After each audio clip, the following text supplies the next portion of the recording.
Good morning everyone, welcome back to आपकी class coaching centre. तो आज के क्लास में हम देखेंगे कि सूफी परंपरा जितने भी पीछे क्लास में देखे थे उससे आगे के टॉपिक आज कवर करेंगे। तो आपको पता ही होगा कि पिछले क्लास में हम चैप्टर 6 सूफी परंपरा आपके लिए स्टार्ट कर चुके हैं और वह आज का सेकेंड क्लास है। पहले ही एक क्लास हम सूफी परंपरा से संबंधित हम ले चुके हैं। यदि आपको उसका देखना है तो आप पीछे जाकर के आप बैकिंग करके आप देख सकते हैं। बट अभी का जो क्लास होगा वह सूफी परंपरा पर आधारित होगा, जिसमें हम देखेंगे कि सूफी परंपराएं क्या होती हैं, सूफी अर्थ क्या होता है, सूफी का अर्थ क्या होता है, कि किस तरह से दक्षिण भारत से शैव और नैनार जो धर्म है, वो शैव नैनार अलवार ये सारे जो धर्म है वह उत्तर भारत में आए। शैव धर्म और वैष्णव धर्म की क्या विशेषता थे, ये सब क्या क्या कारण थे जिस कारण से इतने ज़्यादा शैव और वैष्णव धर्म 6ठी शताब्दी ईसा पूर्व में इतने ज़्यादा प्रचलित थे, इन सभी चीज़ों के बारे में इस क्लास में डिटेल से समझेंगे।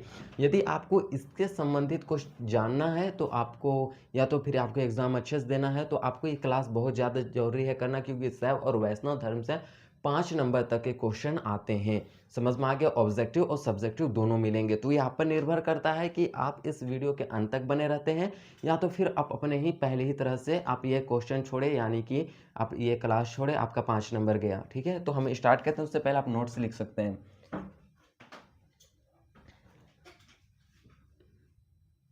तो फिर चलिए हम पहले आपको पढ़ा ही लेते हैं, उसके बाद हम नोट्स लिखवा देंगे। नोट्स कहाँ भागेगा? ठीक है,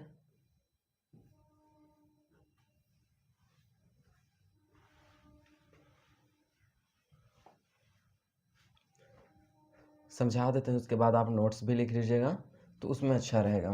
तो चलिए हमको स्टार्ट करना था कि सूफी के बारे में पिछले क्लास में सूफी के बारे में जो अर्थ बताए थे वो शफा था, लेकिन सूफी का अर्थ बहुत सारे विद्वानों ने अलग अलग तरीके से दिया है, हम उसी के बारे में देखेंगे। तो चैप्टर 6 कौन सा है? सूफी परंपरा। आपका वहाँ पे लिख लीजिएगा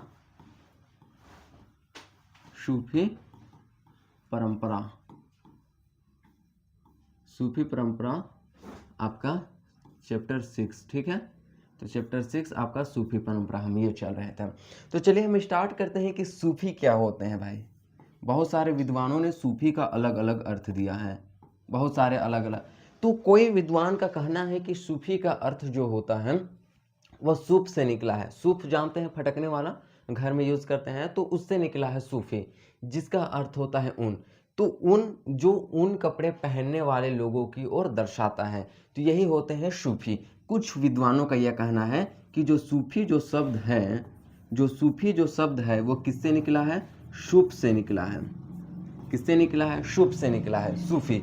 और सूफी उन लोगों की ओर इशारा करते हैं जो ऊन के कपड़े, और सूफी का अर्थ होता है ऊन, ऊन होता है। और ऊन उन लोगों की ओर इशारा करता है जो ऊन के क्या पहनते हैं? कपड़े पहनते हैं। सीधी सी कॉन्सेप्ट है कि सूफी, सूप से सूफी निकला, सूफी का अर्थ ऊन होता है और के ऊन के कपड़े पहनने वाले लोगों की ओर इशारा करता है, वही होता है सूफी। यह अलग अलग विद्वानों का कहना है, कुछ विद्वानों का यह कहना है, ठीक है। लेकिन कुछ विद्वानों का कहना है नहीं, सूफी का अर्थ होता है सफ़ा। जो सूफी है उसका अर्थ होता है सफ़ा से, यानी कि सूफी जो है वो सफ़ा से निकला है। किससे निकला है? सफ़ा से। सफ़ा, सफ़ा से क्या निकला है? सूफी निकला है। सफ़ा से सूफी निकला है, जिसका अर्थ होता है साफ। कुछ विद्वानों का या इतिहासकारों का यह कहना है। कुछ इतिहासकारों का यह कहना है सूफी जो शब्द है वह पैगंबर हजरत मोहम्मद, पैगंबर हम शॉर्ट में लिख देते हैं पैगंबर, पैगंबर साहब, पैगंबर साहब के चबूतरा को कहा जाता है, चबूतरा। कुछ विद्वानों का कहना है कि पैगंबर मोहम्मद साहब के जो मस्जिद है उसके बाहर एक चबूतरा है, इसी को क्या कहा जाता है? सूफी कहा जाता है। कुछ विद्वानों का यह कहना है। तो सूफी का अभी कोई कंप्लीटली हमको यह जानकारी नहीं मिला है कि आखिर सूफी का अर्थ होता तो होता क्या है। अलग अलग विद्वान हमारे देश में आए, अलग अलग इतिहासकार आए, अलग अलग इतिहासकारों का कहना है कि सूफी क्या है, अलग अलग शब्द दिए उन्होंने, उनका अलग अलग अर्थ बताए। सूप से सूफी निकला, जिसका अर्थ ऊन होता है, और ऊन कपड़े पहनने वाले लोगों को ही सूफी कहा जाता है, ये निकला। दूसरा क्या होता है, बोले कि सफ़ा से सूफी निकला है, जिसका अर्थ साफ होता है। और कुछ विद्वानों का कहना है कि पैगंबर मोहम्मद साहब के जो मस्जिद है उनके बाहर एक चबूतरा है, उसी को क्या कहा जाता है, सूफी कहा जाता है। कुछ विद्वानों का यह कहना है, लेकिन हर एक विद्वानों का अलग अलग तथ्य है, अलग अलग तथ्य है, कोई एक मत नहीं है इससे। तो आप इसको सूफी का जो शब्द है वह अर्थ अलग है, ये क्वेश्चन में दे सकते हैं। सूफी से आप क्या समझते हैं, सूफी का क्या अर्थ है, ये 2 नंबर के क्वेश्चन आपके बनते हैं, और इससे आपको जानना अति आवश्यक है। आपको रट्टा नहीं मारना है, क्योंकि आप अभी रटिएगा कुछ दिनों के बाद भूल जाइएगा। उससे अच्छा आप अपना मन, अपना तन को एक जगह एकाग्रता के साथ में, फोकस के साथ में आप इसे समझिए और अच्छे तरीके से लिख के आइए। ये समझ में आ गया। उसके बाद हम चलते हैं भाई भक्ति, उत्तर भारत में भक्ति आंदोलन, कि उत्तर भारत में भक्ति आंदोलन हुए तो हुए कैसे। हाँ, उत्तर भारत में भक्ति आंदोलन आपका टॉपिक है, उत्तर भारत में भक्ति आंदोलन, भक्ति आंदोलन।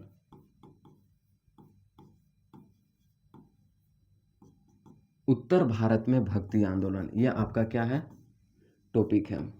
सबसे पहले ये आपको इस तरह से स्टार दे दीजिएगा कि उत्तर भारत में आखिर भक्ति आंदोलन गए तो गए कैसे। अच्छा, इसको छोड़िए, गए कैसे, उससे पहले आपको यह जानना है कि आखिर भक्ति आंदोलन का शुरुआत या उदय कहाँ से हुआ। तो भक्ति आंदोलन का शुरुआत या उदय करने का श्रेय नैनार और अलवार संतों को जाता है। यह तो पिछले क्लास में बता दिए। नैनार कौन, जो शैव धर्म को मानते हैं, और जो वैष्णव धर्म को मानते हैं उन्हें अलवार। यानी कि हम दो आपके सामने 2 चीज का हम दृष्टिकोण आपके सामने रखते हैं। वैष्णव, ठीक है, वैष्णव को क्या कहा जाता है, अलवार। वैष्णव के अनुयायियों को अलवार कहते हैं। ठीक, ये क्वेश्चन पूछे जाते हैं कि अलवार कौन थे, वैष्णव किन के अनुयायियों को अलवार कहे जाते हैं। ये दोनों से क्वेश्चन बनते हैं, आपको याद रखने, ठीक है। तो फिर नैनार कौन होते थे भाई, तो जो शैव के जो अनुयायी होते थे, शैव यानी कि विष्णु भगवान के, शैव धर्म को जो मानते थे जी, या उनके अनुयायी होते थे, उन्हें नैनार कहा जाता था। नैनार जिसमें शिव भगवान की पूजा की जाती है शैव धर्म में, और वैष्णव धर्म में विष्णु भगवान की पूजनीय होते हैं। तो शैव धर्म को आपको पता होगा कि शिव भगवान के त्रिनयन होते हैं, इसलिए नैनार उनके संतों को या उन्हें अनुयायियों कहा गया। तो यही 2 व्यक्ति थे, अलवार और नैनार, ये दोनों संत 2 थे। उन्होंने ही दक्षिण भारत के कर्नाटका में, कहां पे, इस क्षेत्र में है कर्नाटका, ठीक है। तो दक्षिण भारत के कर्नाटका वाले क्षेत्र में शैव और वैष्णव धर्म का उदय करने का श्रेय अलवार और नैनार संतों को जाता है। ये अलवार और नैनार दोनों ही सगुण भक्ति शाखा के थे, सगुण शाखा के थे अलवार और नैनार, और इन्होंने ही दक्षिण भारत में क्या किए, शैव और वैष्णव धर्म का उदय 600 बीसी में करते हैं। बीसी नहीं, 600 एडी में करते हैं। 600 ईस्वी में यह धर्म का उदय होता है। लेकिन धीरे धीरे, समझिए बात को, लेकिन धीरे धीरे वैष्णव के जो अनुयायी थे, यानी कि अलवार और नैनार, ये दोनों ही ने, अलवार और नैनार दोनों ही अनुयायियों ने धीरे धीरे इस धर्म का प्रचार करने के लिए निकल पड़े, जगह जगह पर घूमने लगे, पूरे देश में भ्रमण करने लगे। जिसमें से एक सबसे प्रमुख व्यक्ति है जिनका नाम है रामानंद। आपके पिछले क्लास में हम परिचय में बता दिए थे रामानंद, रामानंद के बारे में अच्छा बता दिए थे आपको कि रामानंद ही एक वह नैनार संत थे जिन्होंने भक्ति आंदोलन को दक्षिण भारत से उत्तर भारत में लाने का काम करते हैं। कौन, रामानंद। और रामानंद एक योगी व्यक्ति थे, एक बहुत ही अच्छे व्यक्ति थे, एक जाने माने दार्शनिक भी माने जाते हैं। इन्होंने बहुत ज़्यादा शैव और वैष्णव धर्म को प्रचार प्रसार करने में अपना समय दिया। शैव और वैष्णव धर्म के जितने भी अनुयायी होते थे, जैसे कि आप नैनार मान सकते हैं या तो फिर अलवार मान सकते हैं, वो जिन स्थानों पर गए शैव और वैष्णव धर्म का प्रचार प्रसार करने के लिए, उस स्थान पर वो जाकर के रुके। बेसिकली आप साधु संत को अभी वर्तमान समय में देखते होंगे कि कहीं पे वो जाते हैं तो वहाँ कहीं पे वो सो जाते हैं, या फिर आश्रम करते हैं, या तो फिर वहाँ पे बैठते हैं, आराम करते हैं थोड़े दिन, उसके बाद जाते हैं तो वहाँ पे बहुत सारे लोग आते हैं, उनके सामने क्या होता है, झुंड कर लेते हैं, अपनी अपनी कथाएं सुनाते हैं, अपने बात पूछते हैं कि मेरा कैसे होगा पंडित जी, क्या हो गया क्या नहीं, इस तरह से पूछे जाते हैं। तो ठीक उसी प्रकार पहले भी नैनार और अरवार जो संत जो थे वो पूरे भारत में भ्रमण करने लगे, और जिन स्थानों पर वह ठहरे उन स्थानों को उन्होंने पवित्र स्थल घोषित कर दिया। क्या कर दिया, पवित्र स्थल घोषित कर दिया।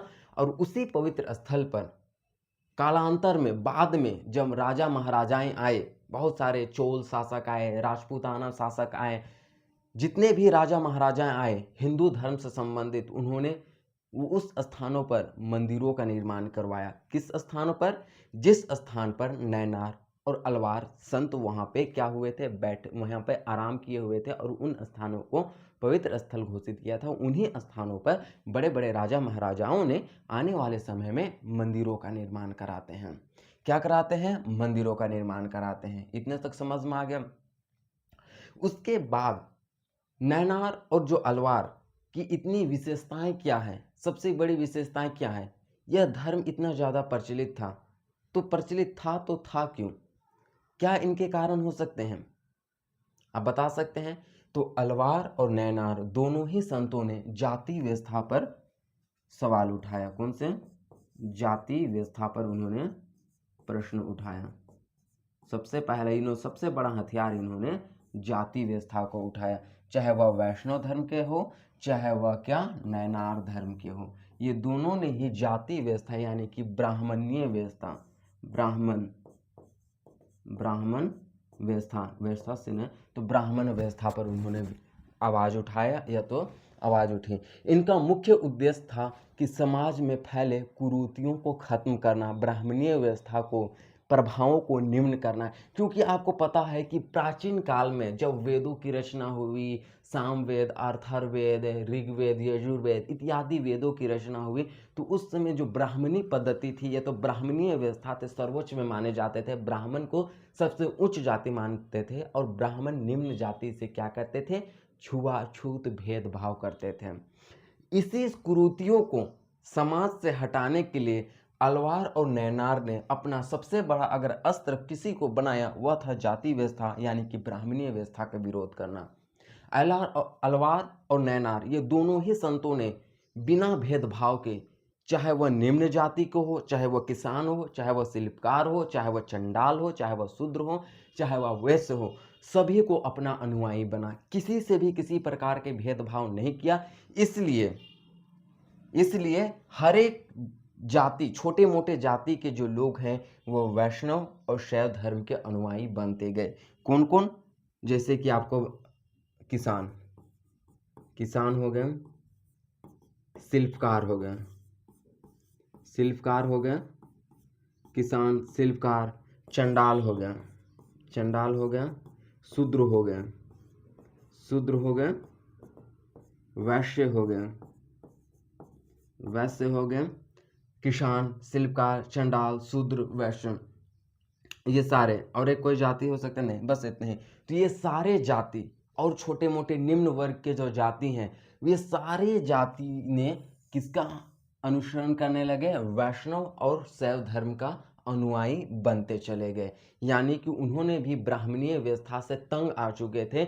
इन पर पहले बहुत ज़्यादा शोषण किए जाते थे, इनसे छुआछूत भेदभाव सबसे ज़्यादा प्रचलित अगर कोई थी तो इन्हीं जातियों से किया जाता था पहले। उसी कुरीतियों को खत्म करने के लिए अलवार और नैनार ये दोनों जो संत थे वह अपना सबसे बड़ा भूमिका निभाते हैं। इसलिए उस समय 600 ईस्वी में जो नैनार और अलवार जो धर्म है उसका जो चढ़ाव वो पीक में था।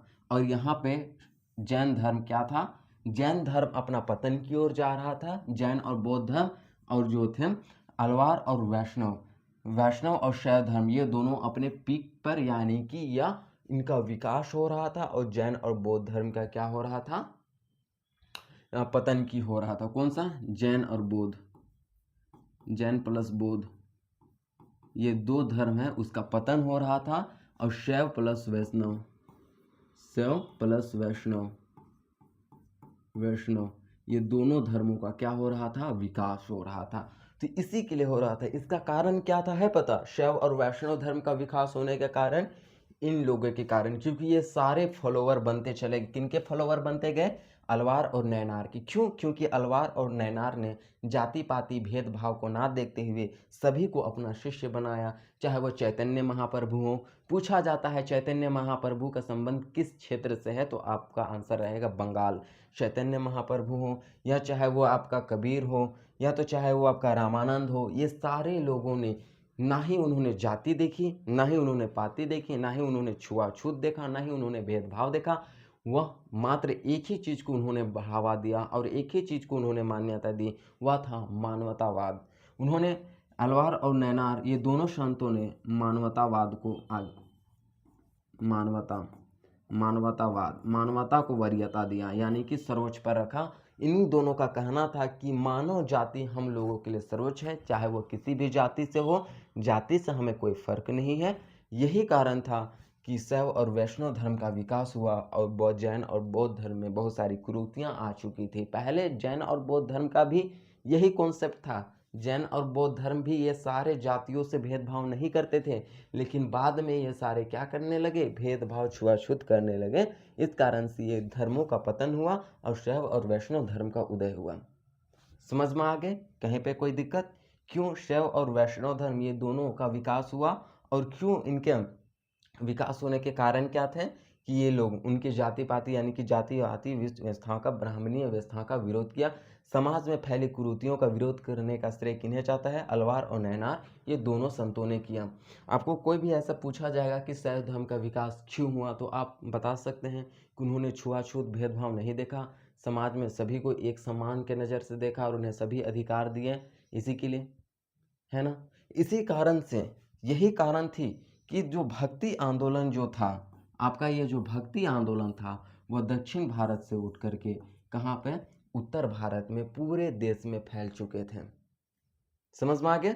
पूरे देश में यह धर्म, शैव और वैष्णव धर्म फैल चुके थे, इसको आपको पता होगा। लेकिन आपको ये भी पता होगा कि शैव और वैष्णव, जो अलवार और ये नैनार, ये दोनों संतों का नेतृत्व किसने किया?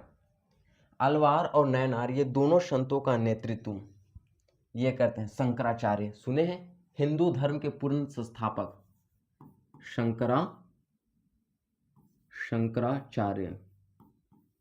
शंकराचार्य जो हैं, उन्हें हिंदू धर्म के पूर्ण स्थापना का श्रेय इन्हें जाता है।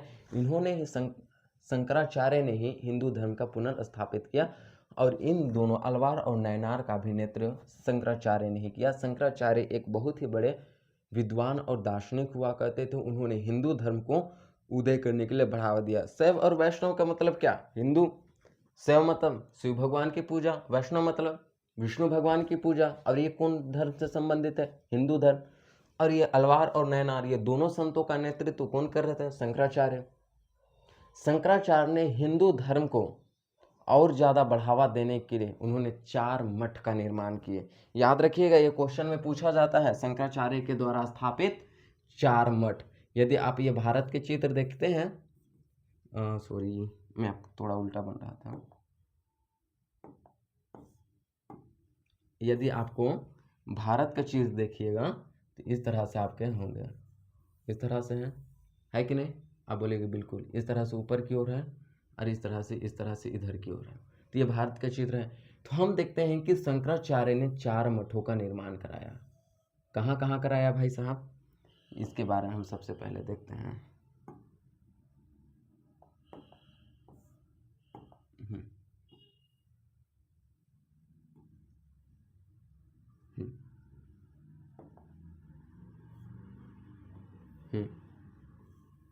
ये है आपका कर्नाटक।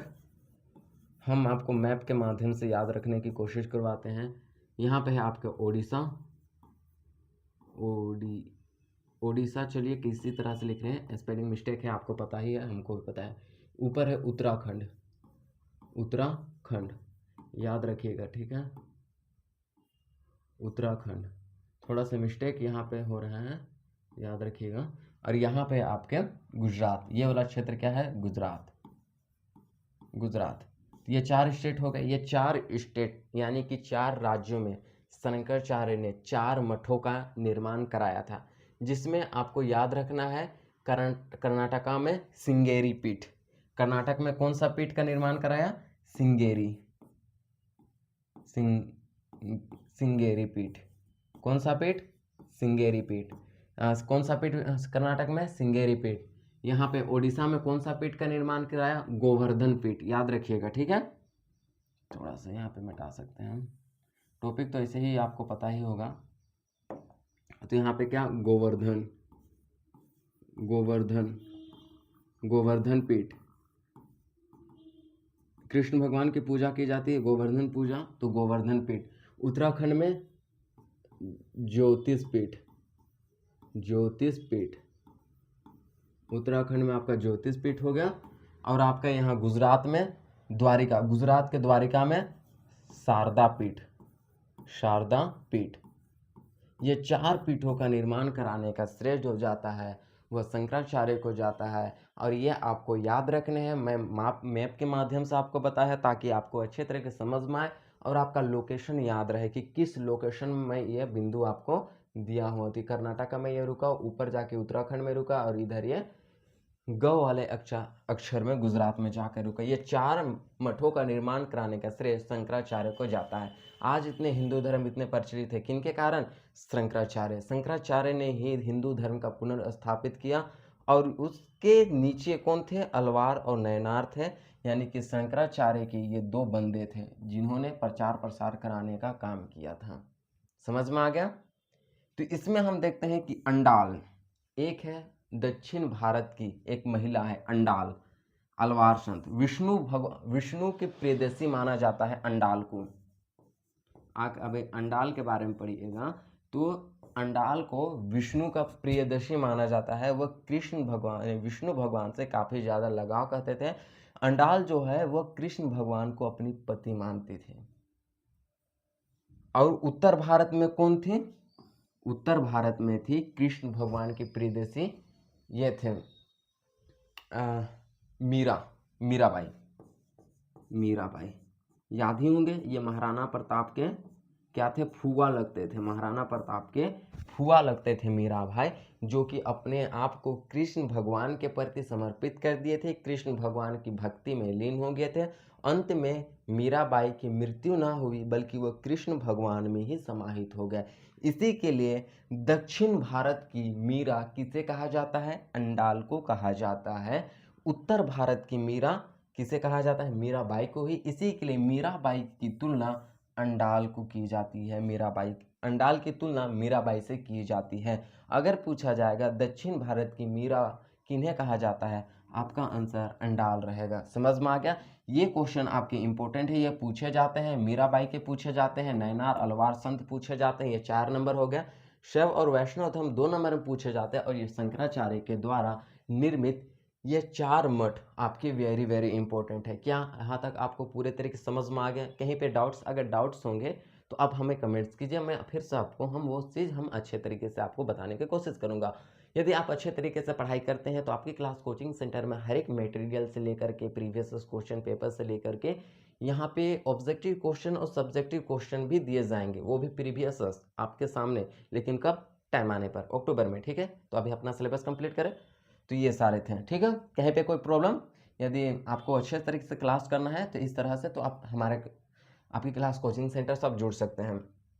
तो आप इस समझ में आए तो हम आगे चलते हैं। चलिए, तो हम आगे देखते हैं कि भक्ति आंदोलन होने के कारण, कि भक्ति आंदोलन हुए तो उनके क्या कारण थे। भक्ति आंदोलन होने के कारण ये अगला टॉपिक है। भक्ति आंदोलन के क्या क्या कारण हो सकते हैं। सबसे पहला कारण हम बता सकते हैं आपको 712 ईस्वी में अरब आक्रमण, नहीं सॉरी मुस्लिम आक्रमण। मोहम्मद बिन कासिम भारत पर आक्रमण करते हैं, उसी समय मुस्लिम धर्म का प्रभाव हमारे देश पर फैल जाता है। इसी के लिए मुस्लिम यानी कि बाह्य आक्रमण, हम कर सकते हैं अरब आक्रमण, बाह्य आक्रमण, बाह्य आक्रमण से आक्रमण, यह कारण थे, पहला कारण थे जिस कारण से फैल गया। समाज में फैली कुरीतियों, समाज में फैली कुरीतियों, समाज में फैली कुरीति, क्या हो गया? कुरीति, यह कारण थे क्या करने के? भक्ति आंदोलन होने के। तीसरा आप सबसे बड़ा आप कारण ले सकते हैं ब्राह्मणीय व्यवस्था का विरोध, ब्राह्मण व्यवस्था का प्रभाव, ब्राह्मणों का प्रभाव इतना अधिक हो गया था कि इनके प्रभावों को कम करने के लिए भक्ति आंदोलन एक बार करना अति से अति आवश्यक था। मुस्लिमों का प्रभाव, चौथा आप लिख सकते हैं मुस्लिम का प्रभाव, मुस्लिम प्रभाव। मुस्लिम प्रभाव को पता होगा कि जैसे ही मुस्लिमों का प्रभाव हुआ, जिस कारण से मुस्लिम आए हमारे देश में और उन्होंने हिंदू मुस्लिम भाईचारा की बात उन्होंने कहा, जिस कारण से एक बार फिर से भक्ति आंदोलन करने का श्रेय जाता है। और इनका मुख्य उद्देश्य था समाज में फैली कुरीतियों को समाप्त करना, ब्राह्मणीय व्यवस्था को खत्म करना। इनके कारण से ही हम उद्देश्य निकाल सकते थे। तो ये थे आपके भक्ति आंदोलन होने के कारण, और उनके उद्देश्य क्या थे? समाज में फैली कुरीतियों को समाप्त करना और ब्राह्मणीय व्यवस्था का विरोध करना, सभी भारत के सभी निवासियों को एक सम्मान के नज़र से देखना, यह था। और हिंदू धर्म को पुनर्स्थापित करना, यह मुख्य उद्देश्य था भक्ति आंदोलन करने का, जो कि दक्षिण भारत से लेकर के उत्तर भारत में क्वेश्चन पूछा जाता है किन्होंने फैलाया था। रामानंद चैतन्य महाप्रभु के बारे में पूछा जाता है कि वह किस क्षेत्र से संबंधित थे, बंगाल के क्षेत्र से।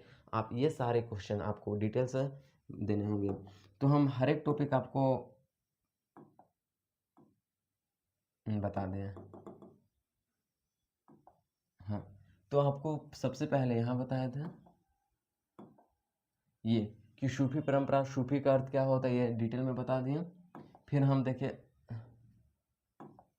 कि ये सारे पूरे और टोटल टॉपिक बता दिए भक्ति आंदोलन के भारत में, उत्तर भारत में भक्ति आंदोलन। उसके बाद हम बताए भक्ति आंदोलन का होने के कारण और उसका उद्देश्य भी बता दिया। तो यदि आपको समझ आए होंगे तो लाइक एंड सब्सक्राइब करिएगा। और एक बात और एक ज़रूरी सूचना, यदि आपको करना है अच्छे से आपका हिस्ट्री फाउंडेशन क्लास, तो आप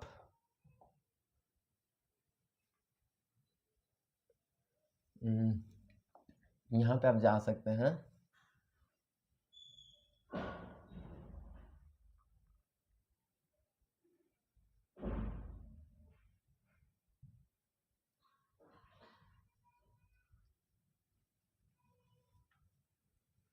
आपको अगर अच्छा से करना है तो ये मेरा और एक चैनल है जिसमें अभी फ़िलहाल में ही रिसेंटली ये किए हुए हैं कि इसमें दिया गया है कि इसमें हिस्ट्री फाउंडेशन और टोटल आप 12th क्लास जैसे ही कंप्लीट करते हैं उसके बाद के लिए मैं ये सारे व्यवस्था आपके लिए लाया हूँ कि आप अगर करते हैं तो हाँ भाई किस तरह से आपको हिस्ट्री फाउंडेशन SSC GD की तैयारी करने हैं, फाउंडेशन अपना कहाँ से कंप्लीट करें, कैसे करें, तो उसके लिए हर एक चीज़ एकदम शॉर्ट तरीके से लाए हैं। और हर एक चीज़ यहाँ पे डिटेल से समझाया जा रहा है कि कितना आप क्या कर रहे हैं क्या नहीं, ये हर एक चीज़ के बारे में।